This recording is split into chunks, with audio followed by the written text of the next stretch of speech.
Imagine कीजिए एक बहुत ही आम सा सिनेरियो। मतलब आप सड़क पर चल रहे हैं और किसी दुकान के शीशे के पीछे एक बहुत ही शानदार जैकेट टंगी हुई दिखाई देती है। हाँ, विंडो शॉपिंग करते हुए ऐसा तो अक्सर ही होता है। बिल्कुल। और उस जैकेट पर एक प्राइस टैग लगा है, केवल 2,000 रुपए। 2000 में शानदार जैकेट, कोई भी आम इंसान उसे देखकर आकर्षित होगा। है ना? मान लीजिए एक व्यक्ति सीधा उस दुकान के अंदर जाता है, अपनी जेब से 2,000 रुपए निकालकर काउंटर पर रखता है और दुकानदार से कहता है कि भाई ये जैकेट मुझे पैक कर दीजिए। ओके, तो डील पक्की हो गई। यही तो बात है। दुकानदार साफ मना कर देता है और कहता है कि वो जैकेट बिकाऊ नहीं है, वो सिर्फ डिस्प्ले के लिए है।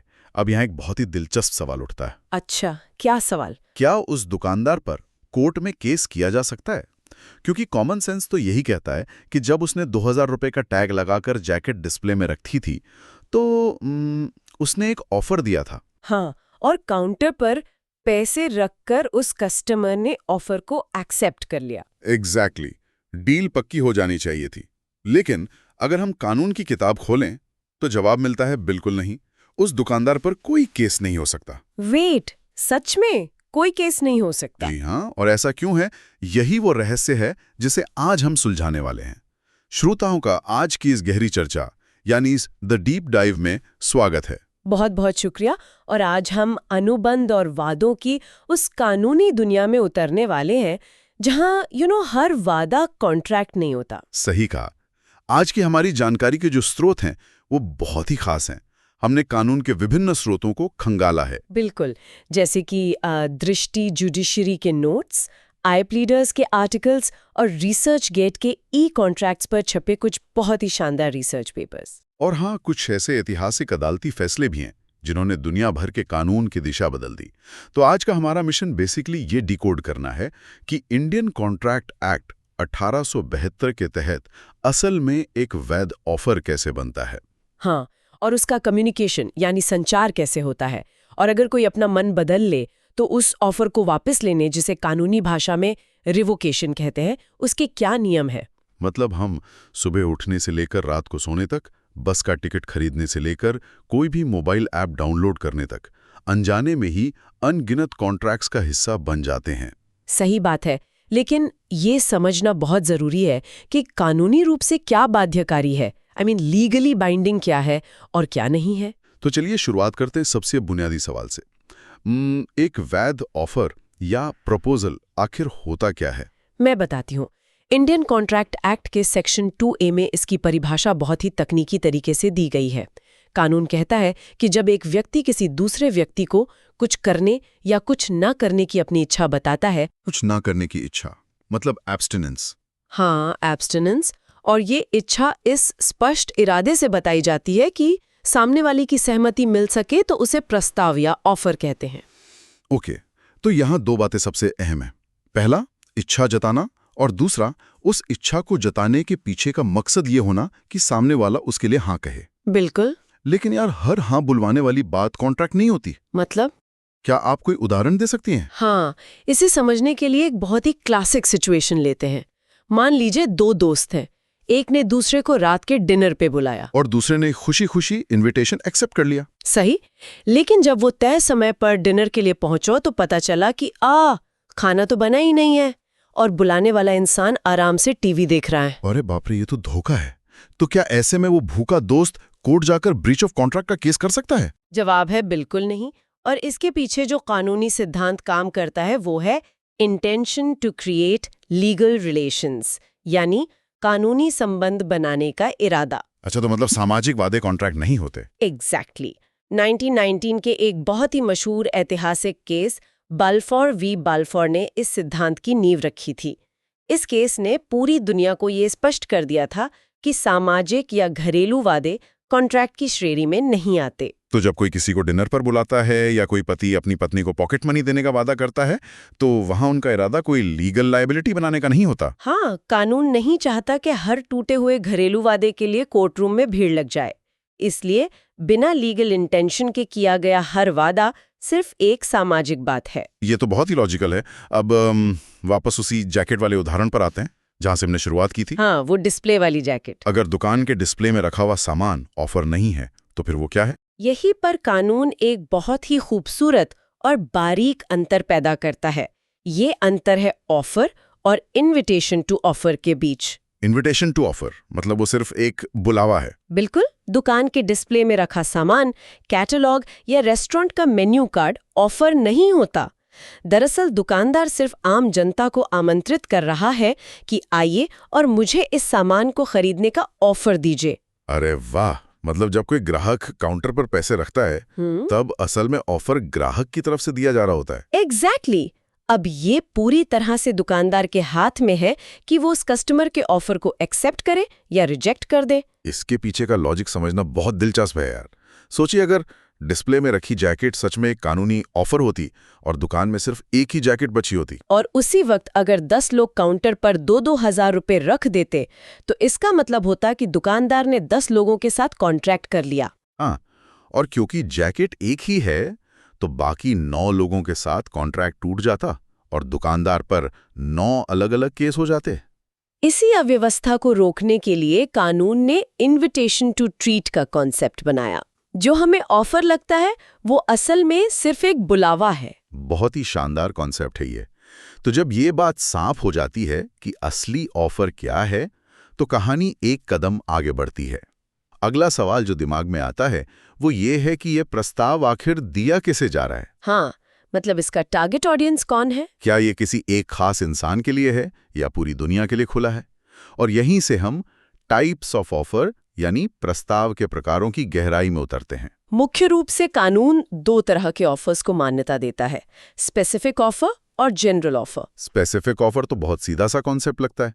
ये वो प्रस्ताव है जो किसी विशेष व्यक्ति या समूह को दिया जाता है। बिल्कुल, अगर ए ने बी को अपनी कार बेचने का ऑफर दिया है तो सिर्फ बी ही उसे खरीद सकता है।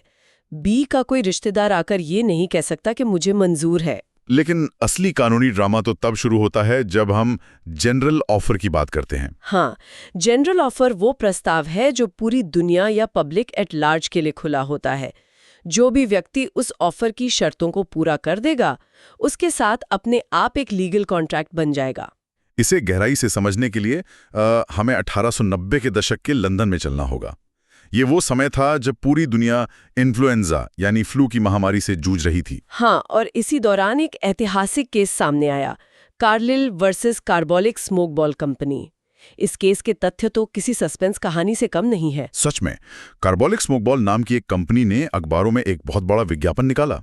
उन्होंने दावा किया कि उन्होंने एक स्मोक बॉल बनाई है जो इन्फ्लुएंजा को पूरी तरह ठीक कर सकती है। और विज्ञापन में एक बहुत ही बोल्ड शर्त रखी गई कि अगर कोई भी व्यक्ति हमारी बताई गई विधि से 2 हफ्ते तक इस स्मोक बॉल का इस्तेमाल करता है और फिर भी उसे फ्लू हो जाता है, तो कंपनी उसे 100 पाउंड का इनाम देगी। 100 पाउंड उस जमाने में तो ये बहुत बड़ी रकम थी। बिल्कुल, और अपनी बात में वजन डालने के लिए कंपनी ने ये भी छापा कि उन्होंने अलायंस बैंक में 1000 पाउंड जमा करा दिए हैं ताकि लोगों को उनकी ईमानदारी पर भरोसा हो। अब यहाँ सीन में एंट्री होती है मिसेस कार्लिल की। उन्होंने विज्ञापन देखा, स्मोक बॉल खरीदी और पूरे 2 हफ्ते तक दिन में 3 बार उसे सूंघा, लेकिन दुर्भाग्य से उन्हें फ्लू हो गया। बेचारी मिसेस कार्लिल। उन्होंने कंपनी को खत लिखा और अपने 100 पाउंड मांगे, लेकिन कंपनी ने सीधे तौर पर मना कर दिया और कोर्ट में एक बहुत ही चालाकी भरा तर्क दिया। अच्छा, कंपनी के वकीलों ने क्या कहा? उन्होंने कहा कि मिसेस कार्लिल ने कभी कंपनी को ये बताया ही नहीं कि उन्होंने ये ऑफर एक्सेप्ट कर लिया है। उनका तर्क था कि बिना कम्युनिकेशन के कॉन्ट्रैक्ट कैसे बन सकता है। ये तो बड़ा ही अजीब तर्क है। क्या कोर्ट ने इसे मान लिया? बिल्कुल नहीं। अदालत ने इस दलील की धज्जियां उड़ा दी। कोर्ट ने एक बहुत ही मजबूत फैसला सुनाते हुए कहा कि ये एक जनरल ऑफर था। मतलब जहां कोई कंपनी पूरी दुनिया के लिए कोई शर्त रखती है तो वहां हर एक इंसान को कंपनी के ऑफिस जाकर ये बताने की जरूरत नहीं होती कि मैं आपका ऑफर स्वीकार कर रहा हूं। एग्जैक्टली। अगर विज्ञापन में दी गई शर्तों का पालन कर लिया गया है, जैसे मिसेस कार्लिल ने स्मोक बॉल का इस्तेमाल किया, तो उस शर्त का पालन करना ही अपने आप में एक्सेप्टेंस मानी जाएगी। कंपनी को पैसे देने ही पड़े। वाह, लेकिन यार यहाँ मेरे दिमाग में एक और पेंच आ रहा है। अगर शर्त पूरी करना ही एक्सेप्टेंस है तो क्या बिना जानकारी के शर्त पूरी करने पर भी इनाम मिलेगा? ये तो सच में दिमागी कसरत वाला सवाल है। आप कोई उदाहरण देकर समझाइए। मान लीजिए एक इंसान की बहुत कीमती घड़ी खो गई है। उसने पूरे शहर में पोस्टर लगा दिए कि जो भी ये घड़ी ढूंढ कर लाएगा उसे 10,000 रुपए दिए जाएंगे। ओके। अब एक सफाई कर्मचारी है जिसे इन पोस्टर्स या इनाम के बारे में कुछ पता ही नहीं था। उसे वो घड़ी सड़क पर मिल जाती है। अच्छा, फिर क्या हुआ? वो उस इंसान को पहचानता है और ईमानदारी से घड़ी वापस कर देता है। घड़ी वापस करने के 2 दिन बाद उसे किसी से पता चलता है कि उस घड़ी पर तो 10,000 रुपए का इनाम था। ओहो, अब उसे पैसे चाहिए होंगे। हाँ, तो क्या अब वो सफाई कर्मचारी कोर्ट जाकर पैसे मांग सकता है? उसने शर्त तो पूरी कर दी ना, उसने घड़ी ढूंढ दी। इस सवाल का जवाब हमें भारतीय कानून के एक बहुत ही महत्वपूर्ण मामले लालमन शुक्ला वर्सेस गौरी दत्त, जो कि 1913 का है, उसमें मिलता है। अच्छा, इस केस की कहानी क्या है? ये कहानी कानपुर की है। एक सेठ गौरी दत्त का भतीजा घर से भाग गया था। सेठ ने घबराकर अपने नौकर लालमुन शुक्ला को उसे ढूंढने के लिए हरिद्वार भेज दिया। ओके, नौकर बच्चे को ढूंढने निकल गया। हाँ, और नौकर के जाने के बाद सेठ ने रेलवे स्टेशन और शहर में पर्चे बंटवा दिए कि जो भी बच्चे को लाएगा उसे 501 रुपए का इनाम मिलेगा। तो क्या लालमन को बच्चा मिल गया? हाँ, लालमन को बच्चा ऋषिकेश में मिल गया और वो उसे वापस ले आया। लेकिन लालमन को इनाम के बारे में कुछ नहीं पता था। कुछ समय बाद जब उसे पता चला तो उसने सेठ पर केस कर दिया। अब अगर हम सिर्फ शर्त पूरी करने वाले नियम को देखें तो लालमन को पैसे मिलने चाहिए थे। बिल्कुल, लेकिन कोर्ट ने यहाँ एक बुनियादी कानूनी सिद्धांत का इस्तेमाल किया। कोर्ट ने कहा कि लालमन को कोई इनाम नहीं मिलेगा। वेट, क्यों नहीं मिलेगा? क्योंकि बिना ज्ञान या नॉलेज के एक्सेप्टेंस हो ही नहीं सकती। किसी भी कॉन्ट्रैक्ट के बनने के लिए मीटिंग ऑफ माइंड्स का होना सबसे जरूरी शर्त है, जिसे लैटिन में कंसेंसस एड आइडम कहते हैं। अच्छा, मतलब दोनों पार्टियों के दिमाग एक ही समय पर एक ही बात पर सहमत होने चाहिए। एग्जैक्टली। जब लालमन बच्चे को ढूंढ रहा था तो उसके दिमाग में इनाम का कोई ख्याल नहीं था। वो सिर्फ अपने मालिक के आदेश का पालन कर रहा था। सही बात है। जो ऑफर आपके दिमाग तक पहुंचा ही नहीं, आप उसे स्वीकार कैसे कर सकते हैं?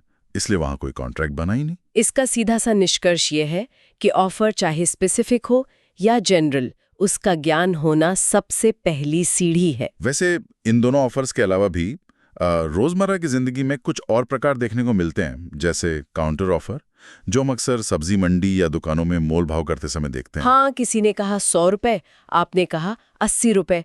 जैसे ही 80 रुपए बोला गया, 100 रुपए वाला पुराना ऑफर अपने आप मर गया। अब ये नया ऑफर है। और एक क्रॉस ऑफर भी तो होता है। हाँ, जब दो लोग बिना एक दूसरे की जानकारी के बिल्कुल एक ही समय पर एक दूसरे को समान ऑफर भेज देते हैं। और एक होता है स्टैंडिंग ऑफर, जो एक तय समय तक खुला रहता है, जैसे सरकारी टेंडर्स। तो प्रस्ताव चाहे किसी भी प्रकार का हो, एक बात तो बिल्कुल साफ है, उसकी जानकारी एक दिमाग से दूसरे दिमाग तक पहुंचनी ही चाहिए। जानकारी हवा में नहीं रह सकती। बिल्कुल। कानूनी भाषा में इस पहुंचने की प्रक्रिया को ही कम्युनिकेशन यानी संचार कहते हैं। और सच कहूं तो इंडियन कॉन्ट्रैक्ट एक्ट का यह हिस्सा यानी सेक्शंस 3 और 4 सबसे ज्यादा तकनीकी और दिलचस्प है। सेक्शन 3 तो बहुत ही सरल शब्दों में कहता है कि प्रस्ताव का संचार तब पूरा होता है जब वो उस व्यक्ति के ज्ञान में आ जाए जिसे वो दिया गया है। हाँ, जैसे ही किसी ने आपकी भेजी हुई चिट्ठी पढ़ी या आपका ईमेल खोला, ऑफर कम्युनिकेट हो गया। यहाँ तक सब कुछ बहुत सीधा साधा लगता है। लेकिन असली दिमागी कसरत तब शुरू होती है जब हम एक्सेप्टेंस यानी स्वीकृति के कम्युनिकेशन की बात करते हैं, खासकर जब ये काम डाक या पोस्ट के जरिए होता है। सही कहा। कानून की दुनिया में इसे द पोस्टल रूल कहा जाता है। इस रूल को समझने के लिए हमें 1872 के दौर में वापस जाना होगा। उस समय कोई व्हाट्सएप या ईमेल नहीं था। सारा व्यापार चिट्ठियों पर निर्भर था, जो पानी के जहाजों, रेलगाड़ियों या घोड़ों के जरिए मीलों का सफर तय करती थीं। एक चिट्ठी को पहुंचने में हफ्तों लग जाते थे। अब मान लीजिए ए, जो दिल्ली में है, उसने बी को, जो मुंबई में है, एक लेटर लिखा कि मैं अपनी फैक्ट्री का सारा कच्चा माल तुम्हें 5 लाख में बेचना चाहता हूं। ओके। हफ्तों बाद बी को वो लेटर मिला। बी को सौदा पसंद आया और उसने जवाब में लिखा, हाँ मुझे मंजूर है। बी ने वो हाँ वाला लेटर मुंबई के एक पोस्ट बॉक्स में डाल दिया। अब वो लेटर वापस दिल्ली पहुंचने में हफ्तों लेगा। हाँ। तो यहाँ 1872 के कानून बनाने वालों के सामने एक बहुत बड़ी समस्या थी, कॉन्ट्रैक्ट किस सेकंड में पक्का माना जाए। हाँ। क्या तब जब बी ने लेटर लिखा, क्या तब जब बी ने लेटर पोस्ट किया, या तब जब ए ने उसे पढ़ा? अगर कॉन्ट्रैक्ट तब तक पक्का नहीं होता जब तक ए लेटर पढ़ ना ले, तो बी तो हफ्तों तक अधर में लटका रहेगा। बी अपना आगे का व्यापार कैसे प्लान करेगा? इसी उलझन को सुलझाने के लिए सेक्शन 4 के तहत पोस्टल रूल बनाया गया, जो कहता है कि एक्सेप्टेंस का संचार 2 अलग-अलग लोगों के लिए 2 अलग-अलग समय पर पूरा होता है। ये सुनने में अजीब लगता है, लेकिन बहुत तार्किक है। जैसे ही बी ने वो लेटर पोस्ट बॉक्स में डाला, मतलब जैसे ही लेटर बी की पहुंच से बाहर हुआ, ठीक उसी सेकंड ए यानी ऑफर देने वाले के खिलाफ एक्सेप्टेंस का संचार पूरा हो गया। इसका मतलब है कि जिस पर लेटर पोस्ट बॉक्स के अंदर गिरा, ए कानूनी रूप से बंध गया। वाओ, वो अब अपना ऑफर वापस नहीं ले सकता। अंग्रेजी कानून के एक बहुत ही महान विद्वान हुए हैं सर विलियम एंसन। उन्होंने इस पोस्टल रूल को समझाने के लिए एक बहुत ही शानदार कोट का इस्तेमाल किया था। अच्छा, क्या था वो कोट? उन्होंने कहा था, acceptance is to offer what a lighted matches to a train of gunpowder. इसका मतलब हुआ कि स्वीकृति प्रस्ताव के लिए वैसी ही है जैसे बारूद की बिछी हुई लाइन को माचिस दिखाना। एग्जैक्टली।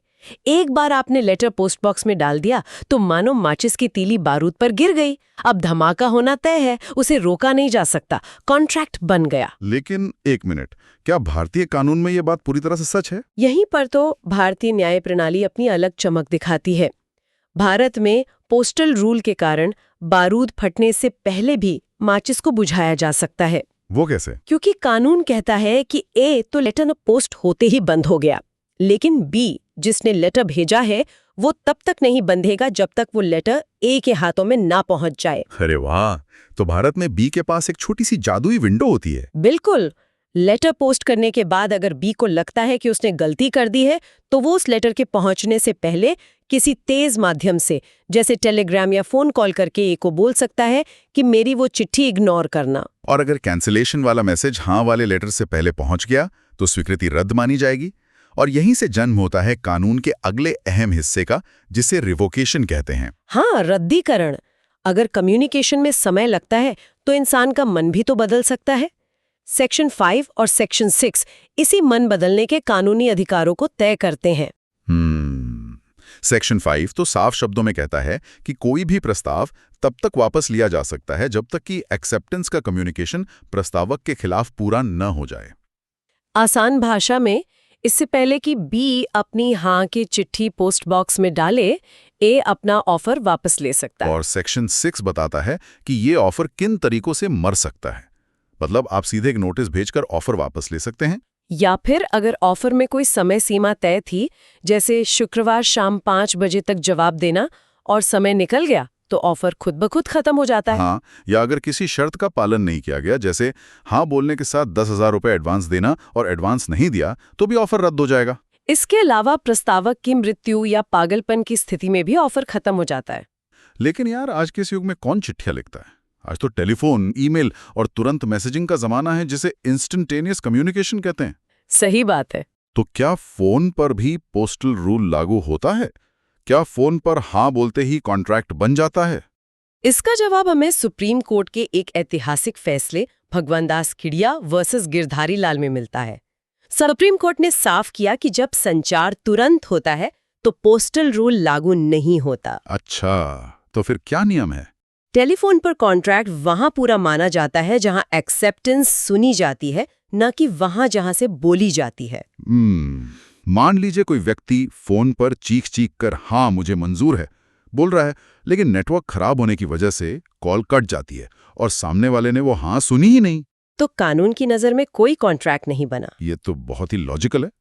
अच्छा, कॉन्ट्रैक्ट और कैंसिलेशंस की इस लड़ाई में सबसे बड़े विवाद तब होते हैं जब बड़े बड़े सरकारी या कॉर्पोरेट टेंडर्स निकलते हैं। हाँ, यहाँ एक और बहुत ही दिलचस्प केस का जिक्र करना जरूरी है, यूनियन ऑफ इंडिया वर्सेस मैडला थाथिया। ये मामला 1966 का है। ये केस भारतीय रेलवे और गुड़ की सप्लाई से जुड़ा था ना? बिल्कुल। ये केस हमें स्टैंडिंग ऑफर और कैंसिलेशन क्लॉज की असली ताकत के बारे में बताता है। कहानी कुछ यूं है कि रेलवे ने गुड़ की सप्लाई के लिए एक टेंडर निकाला, एक सप्लायर ने टेंडर भरा और रेलवे ने उसे स्वीकार कर लिया। और कानूनी भाषा में इस टेंडर का स्वीकार होना एक स्टैंडिंग ऑफर था। मतलब एक खुला हुआ अकाउंट बन गया है। राइट। जब भी रेलवे को गुड़ चाहिए होगा, वो एक ऑर्डर भेजेगा और सप्लायर को उसी रेट पर सामान देना होगा। सही। लेकिन रेलवे ने एक बहुत ही चालाक शर्त भी रखी थी कि हम इस कॉन्ट्रैक्ट को किसी भी समय बिना कोई कारण बताए कैंसिल कर सकते हैं। कुछ समय बाद रेलवे ने सप्लायर को एक स्पेसिफिक ऑर्डर भेज दिया कि हमें इतनी मात्रा में गुड़ भेज दो, लेकिन फिर अचानक रेलवे ने मनमाने ढंग से वो ऑर्डर कैंसिल कर दिया। और उसी कैंसिलेशन क्लॉज का हवाला दिया कि हमारे पास तो कभी भी कैंसिल करने का अधिकार है। अब यहाँ सवाल ये उठता है कि अगर किसी एग्रीमेंट में साफ साफ लिखा है कि कोई पार्टी डील कैंसिल कर सकती है, तो क्या वो पार्टी सच में भगवान बन जाती है? सुप्रीम कोर्ट ने इस गलत फहमी को बहुत ही खूबसूरती से दूर किया। कोर्ट ने कहा कि जब तक टेंडर सिर्फ एक स्टैंडिंग ऑफर था, तब तक रेलवे उसे कैंसिल कर सकती थी। लेकिन जैसे ही रेलवे ने एक फॉर्मल स्पेसिफिक ऑर्डर दे दिया, तो वो स्टैंडिंग ऑफर अब एक पक्के लीगली बाइंडिंग कॉन्ट्रैक्ट में बदल गया। एग्जैक्टली। कोर्ट ने फैसला सुनाया कि एक बार जब पक्का कॉन्ट्रैक्ट बन गया, तो वो कैंसिलेशन क्लॉज उस स्पेसिफिक ऑर्डर पर लागू नहीं होगा। रेलवे को हर्जाना देना पड़ा। ये केस एक बहुत बड़ा सबक है कि कॉन्ट्रैक्ट में लिखे गए असीमित अधिकार हमेशा असीमित नहीं होते। अगर हम आज की इस पूरी कानूनी यात्रा का सार निकालें, तो हम देख सकते हैं कि ऑफर सिर्फ एक इच्छा नहीं है। हाँ, ये उस कानूनी जाल का पहला धागा है। कम्युनिकेशन उस धागे को दोनों पार्टियों के बीच मजबूती से बांधता है। और रिवोकेशन वो कैंची है जो इस धागे को सही समय पर काट सकती है। लेकिन एक बार गांठ पूरी तरह बंध गई, तो फिर उस कैंची का इस्तेमाल करना इतना आसान नहीं होता। बिल्कुल। और ये पूरा ज्ञान सिर्फ वकीलों या जजों के लिए नहीं है। रोजमर्रा के व्यापार, ऑनलाइन शॉपिंग, हर जगह ये नियम काम कर रहे हैं। लेकिन अब जब हम इस चर्चा के अंत की ओर बढ़ रहे हैं, तो एक पल के लिए 1872 की दुनिया से निकलकर आज के डिजिटल युग की ओर देखते हैं, जहां हम इंफॉर्मेशन टेक्नोलॉजी एक्ट 2000 और ई कॉन्ट्रैक्ट्स के दौर में जी रहे हैं। रोजाना हम किसी न किसी वेबसाइट या ऐप पर एक लंबा सा पेज बिना पढ़े स्क्रॉल करते हैं और नीचे आई एग्री पर क्लिक कर देते हैं, जिन्हें क्लिक वेब कॉन्ट्रैक्ट्स कहा जाता है। और आज तो शेयर बाजार में दो कंप्यूटर एल्गोरिदम आपस में टकराते हैं और मिली सेकेंड्स के अंदर ऑफर और एक्सेप्टेंस का लेन देन कर लेते हैं। इंसानों को पता भी नहीं चलता। तो यहां एक बहुत ही गहरा विचारणीय प्रश्न पैदा होता है। अगर कॉन्ट्रैक्ट की बुनियादी शर्त मीटिंग ऑफ माइंड्स है, तो जब दो एआई बॉट्स आपस में कॉन्ट्रैक्ट साइन कर लेते हैं, तो वहां कौन से दिमाग मिल रहे हैं? क्या वहां सच में कोई इंसानी सहमति है? 1872 में पोस्ट कार्ड्स के लिए बना ये कानून और 2026 के इस एआई जनरेटेड कॉन्ट्रैक्ट्स के बीच का ये नया टकराव हमें भविष्य के किस कानूनी चौराहे पर लाकर खड़ा करेगा? क्या हमारी वो पुरानी कानूनी एक्सरे मशीन इस नए एआई के दौर में बिल्कुल बेकार हो जाएगी, या हमें उसे अपडेट करना होगा? ये एक ऐसा सवाल है जिस पर आप सबको गहराई से सोचने की जरूरत है। भविष्य का कानून इन्हीं सवालों से तो जन्म लेगा। बिल्कुल। आज के इस गहन अध्ययन यानी इस डीप डाइव का हिस्सा बनने के लिए बहुत बहुत धन्यवाद। ज्ञान की ये खोज यूं ही जारी रहना चाहिए। मिलते हैं अगली बार एक नए विषय की नई गहराइयों के साथ।